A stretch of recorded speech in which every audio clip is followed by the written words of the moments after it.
সীমান্ত রেখা লেখিকা ঝিলিক মল্লিক পর্ব 14। ভোর প্রায় 5:30 বাজে। তখন আকশার যখন ঘুম ভাঙল তখনও নিজেকে মেজবার বাহুতে অবস্থান করতে দেখে ভ্রুকুচকে ফেলল। রাতে তো মেজবা বেলকনিতে চলে গিয়েছিল। এরপর আকশা সোজা এসে বিছানার একপাশে ঘুমিয়ে পড়েছে।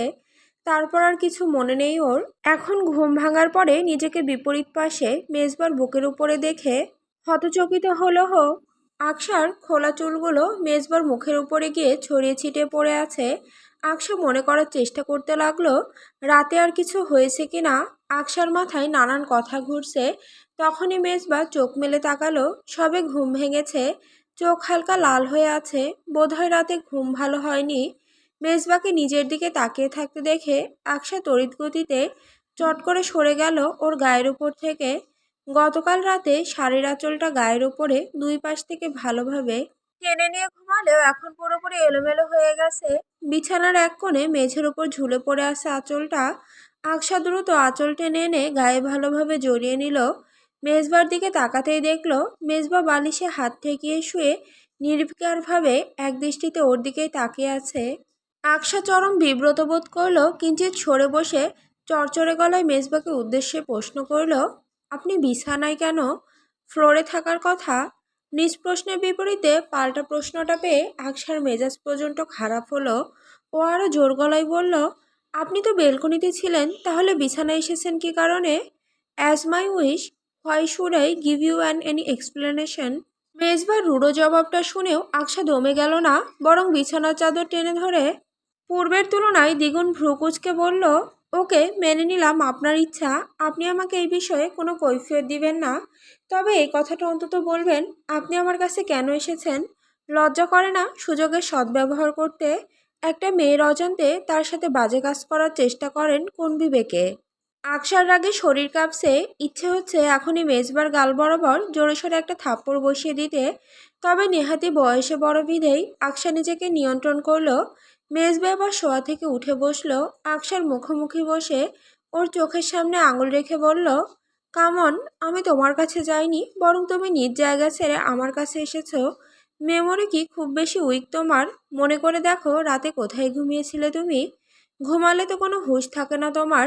পাশে যে একজন নিরীহ মানুষ ঘুমিয়ে থাকতে পারে সেটাও ফিল করতে পারো না। গায়ে মাথায় হাত পা উঠিয়ে দাও, মানুষের উপর টর্চার করে ছাড়ো। ফার্দার এমন কিছু করলে ধাক্কা মেরে ফেলে দেব বিছানা থেকে, পাগল ছাগল। মেজবার কথা শুনে আকশা এবার ভালোভাবে খেয়াল করে দেখলো ও রাতে ডান পাশে ঘুমালেও বাম পাশে চলে এসেছে পরে। ঘুমের ঘরে এই ঘটনা ঘটেছে। এদিকে আকশারও মেজবার উপরে চড়াও হচ্ছিল। তবে মেজবার এই কথার বিপরীতে ও আর পাল্টা কিছু বলতে পারলো না। ওদিকে সাথী বাইরে থেকে ডাকছে। সকালের নাস্তাটা সেরে আধ ঘন্টার মধ্যে বেরিয়ে পড়বে ওরা। বাসায় ফিরে আবার ব্যাগপত্র গোছাতে হবে। সেখান থেকে দুদিনের জন্য নাটোরে। নাটোর লালপুর উপজেলা হালসা গ্রাম। এই গ্রামে মেজবার খালামণির বাড়ি। আজ সবাই বেড়াতে এসেছে এখানে। মেজবা আসা মাত্রই খালাতো আর মামাতো ভাইদের সাথে বেরিয়েছে। আকশা, মিহি আর রিমুর সাথে সরিষা খেতে ঘুরতে এসেছে। বাকিরা সবাই বড় ঘরে বসে গল্পগুজব করছেন। আকশাদের ওর শাশুড়ি বলেছেন বাইরে থেকে একটু ঘোরাঘুরি করে আসতে। দুপুরের খাবার সময় হতে এখনো ঘন্টাখানেক। আর যেহেতু এখানে বেশি দিন থাকাও হচ্ছে না এবং একই সাথে ঘোরার জায়গাও অনেক, তাই সময় সুযোগ পেলেই চারপাশ ঘুরে দেখা ভালো। নচেত ঘোরাঘুরির জন্য দুদিন তুলনামূলক খুব কম সময়। আকশা ফোন ক্যামেরায় মিহি আর রিমুকে ফটো তুলে দিতে ব্যস্ত ছিল। হঠাৎ একটা নোটিফিকেশন আসায় স্ক্রিনে চোখ রাখতেই স্বয়ংক্রিয়ভাবে ভ্রু কুঁচকে গেল আকশার। পর মুহূর্তে ও স্বাভাবিক হওয়ার চেষ্টা করল। জোরপূর্বক মুখে সামান্য হাসির রেখা টেনে এনে সামনের দিকে এগিয়ে গিয়ে মিহিদের বলল, তোমরা একটু এদিকে ঘুরতে থাকো, আমি ওপাশে গেলাম। মিহি আবার আকশার লেজুর বলা চলে। আকশার প্রায় সমবয়সী হয়, ওকে ছাড়তেই চায় না। ওদের জমেও ভালো। মিহি আবদার করে বলল, আমরাও তোমার সাথে আসি ভাবি। আকশা তৎক্ষণাৎ মাথা নেড়ে দ্বিরুক্তি করে বলল, না না, তোমরা এখানে ঘুরো না। ওই দেখো ওখানে কত সুন্দর একটা প্লেস, দারুণ ফটো আসবে কিন্তু। আর একটু পরে রোদ পড়ে যাবে, তখন ছবি ভালো আসবে না। এখনই সময় থাকতে গিয়ে তুলে আসো। আমি আশেপাশে আছি, কিছুক্ষণ পরে এসে তোমাদের সাথে ফিরবো। আকশা ইনিয়ে বিনিয়ে ওদেরকে ধাতিয়ে পাঠিয়ে দিল। মিহি আর রিমু কিছুটা দূরে যেতেই আকশা দ্রুত সরে গেল সেখান থেকে। সরিষা ক্ষেতের আশেপাশে অনেক গাছপালা। একটা বড় তাল গাছের পাশে গিয়ে দাঁড়ালো আকশা। সেখান থেকে উকি দিয়ে দেখে নিল এখানে দাঁড়ালে দূর থেকে ওকে ভালোভাবে লক্ষ্য করা যায় না। এবার নিশ্চিত হলো ও। স্বস্তির নিঃশ্বাস ফেলে ফোনের লক খুলে তড়িঘড়ি করে কাজটা করতে লাগলো। কল রিসিভ করে ফোন কানে নিতেই ওপাশ থেকে পরিচিত কণ্ঠস্বরটা শুনে মৃদু হাসলো আকশা। এরপর প্রায় মিনিট 15 সময় একটানা কথা বলল ও। যতক্ষণ কথা বলল পুরোটা সময়ই ওর ঠোঁটের কোণে হাসি লেগে রইল। দুপুরে আকশাদের খেতে দেওয়া হয়েছে ছাদে, বাড়ি ভর্তি মানুষজন। নিচতলায় মেজবার খালার বড় জায়েরা থাকেন, ওপরতলায় তারা। দোতলায় ডাইনিংয়ে বড়রা সবাই খেতে বসেছেন। মেজবা ডাইনিংয়ে বসতে যাচ্ছিল, মিহি বড় ভাইকে টেনে নিজেদের সাথে নিয়ে এসেছে। আকশার পাশে ভাইকে বসিয়ে দিয়েছে ও। আকশার মনোযোগ ফোনের দিকে ছিল। মেজবাকে আসতে দেখে নড়ে চড়ে বসলো ও। লোকটা বোধহয় মাত্রই ফিরেছে এখানে, এতক্ষণ কোথায় ছিল কে জানে। আকশার অবশ্য জিজ্ঞাসা করবে না, ও আর চোখে মেজবাকে দেখলো। মেজবা পাশে বসা মামাতো ভাই আফিফের সাথে কথা বলতে ব্যস্ত। পাশে মিহি ও রিমুর সাথে গল্প করছে। বাকিরাও নিজেদের মধ্যে কথাবার্তা বলায় ব্যস্ত।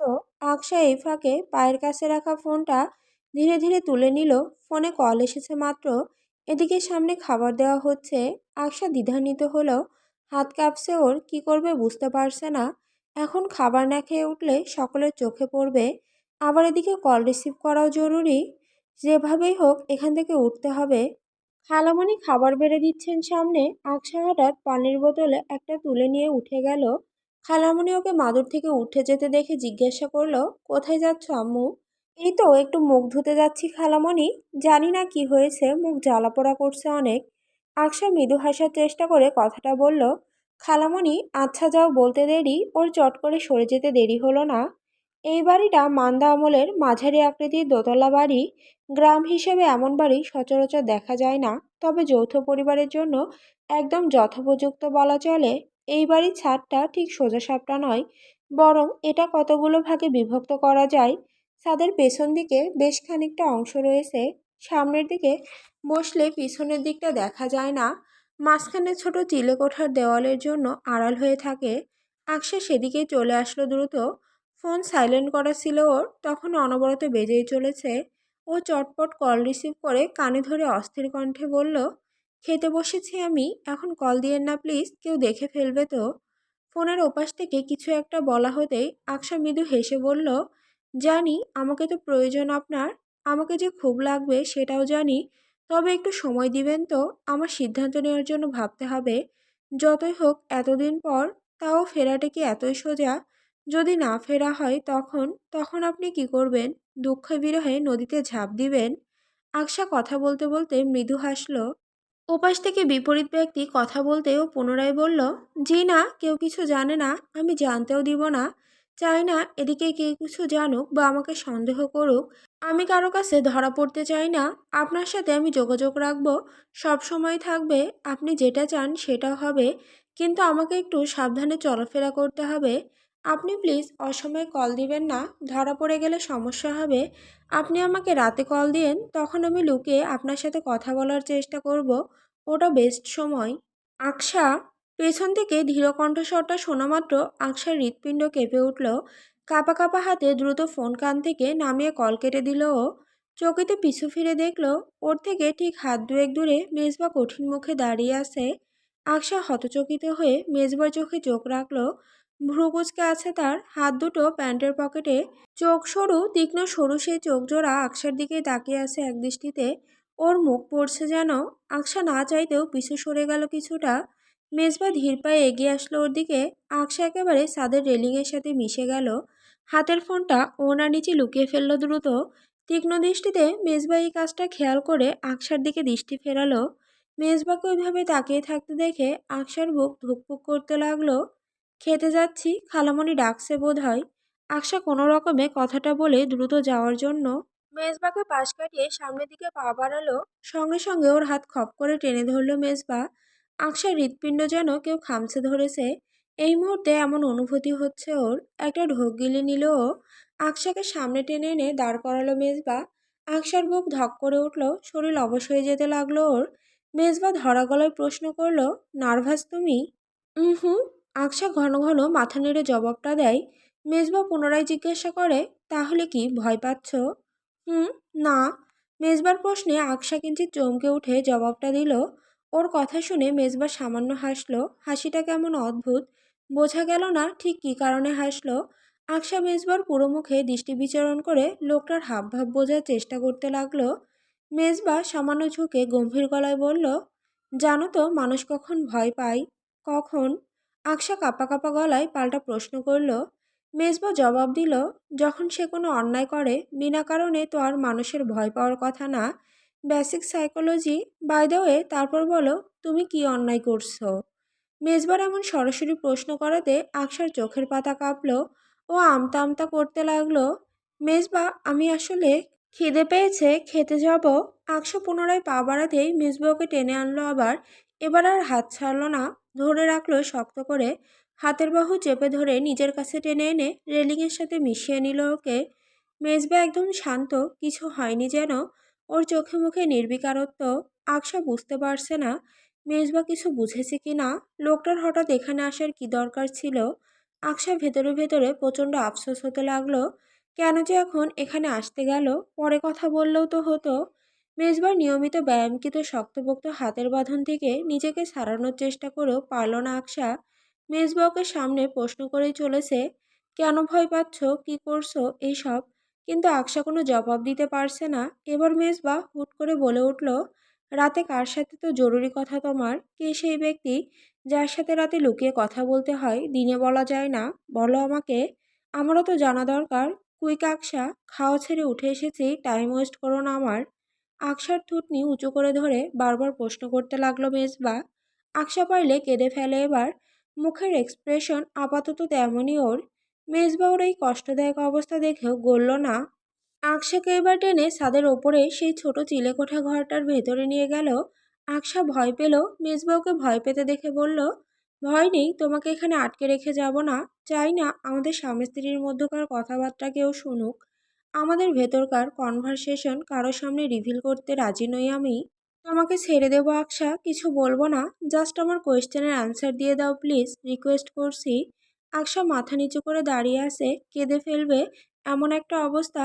মেজবা ওর কাঁধে হাত রেখে দাঁড়িয়ে আছে জবাবের আশায়। তবে আকশা একেবারে নিশ্চুপ, একটা কথাও বের হচ্ছে না ওর মুখ থেকে। হঠাৎ হাতের মুঠোয় শক্ত করে ধরে রাখা ফোনের স্ক্রিন জলজল করে উঠল। আকশা একবার ফোন দেখে সামনে তাকিয়ে দেখল মেজবা কঠিন মুখে ওর ফোন স্ক্রিনের দিকেই তাকিয়ে আছে। ফোনে কল এসেছে, সেটা স্ক্রিনে ভেসে উঠেছে। মেজবা তড়িৎ গতিতে ফোনটা টেনে নিল আকশার হাত থেকে। কল রিসিভ করার চেষ্টা করলো, তবে কোনো লাভ হলো না। কল রিসিভ করতে হলে আগে ফোনের লক খুলতে হবে। মেজবা আকশাকে কঠিন সুরে জিজ্ঞাসা করলো, লক বলো। বলবো না, বলবো না আমি। আকশা আতঙ্কিত হয়ে বারবার মাথা নেড়ে জবাবটা দেয়। মেজবা এবার ছেড়ে দিল ওকে। ফোনটা হাত থেকে ছুঁড়ে ফেলে দিল ঘরে পড়ে থাকা কাগজপত্রের স্তূপের ওপর। আকশা ভয়ার্ত চাহনিতে দেখল মেজবাকে। মেজবা রুড়ো স্বরে বলল, পৃথিবীতে দুই ধরনের মানুষকে আমি সবসময় ঘৃণা করি। তাদের মধ্যে এক পক্ষ হলো প্রতারণাকারী। প্রতারকদের আমি খুব ঘৃণা করি। Once a cheater, always a cheater. That's why I hate cheaters. গম্ভীর গলায় কঠিন সুরে কথাটা আকশার দিকে ইঙ্গিতাত্মকভাবে ছুড়ে দিয়ে মেজবা উল্টো দিকে ফিরে এক কদম পা বাড়াতেই আকশা আচানক পেছন থেকে মেজবার হাতের বাহু গলিয়ে ওকে শক্ত করে জড়িয়ে ধরে কেঁদে ফেলল। কান্নারত স্বরে বলে উঠল, আমি প্রতারক না মেজবা,